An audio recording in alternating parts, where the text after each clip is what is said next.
মেয়ে হয়ে ছেলের ভূমিকা পালন করেছো তুমি। বাংলার মেয়ে হয়ে বাংলায় ভিডিও বানাও। দীপা বলে তোমায় আমরা সবাই জানি। কালো কাগজে রঙিন ছবি এঁকেছ যে তুমি। সবার প্রিয় দীপা বৌদি হয়েছ যে তুমি। রান্না বান্না গৃহকন্যা ভালো যে পারে। বিয়ের পর ভালো গৃহবধূ হয়ে ভরে যে তোলে। কাল তুমি ছিলে একা, আজ হয়েছে সাথী।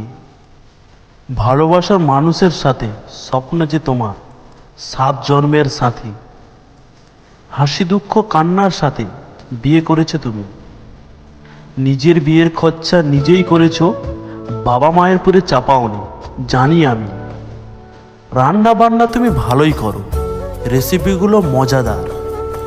নিত্য নতুন আইডিয়া রান্না করো, ব্লগ ভিডিওতে ফ্যামিলির সাথে দেখাও যে এবার। বিয়ে বাড়ি হোক বা পুজো বাড়ি, তুমি সাজো রূপের সাজে। বাংলার মেয়ে রূপে গুণে এগিয়ে, এই কথাটি সবাই বলে। ভালো থেকো দীপা, ভালো থাকুক তোমার ফ্যামিলি। আনন্দ খুশিতে ভরে তোলো তোমার জীবনটা। আর ভালো যদি লাগে বাংলার বাপ ইউটিউব চ্যানেলকে সাবস্ক্রাইব করে তোমার বন্ধুদের শেয়ার করবে অবশ্যই। ভালো থেকো মাই বাংলার ব্লগ চ্যানেলকে সাপোর্ট করে যারা।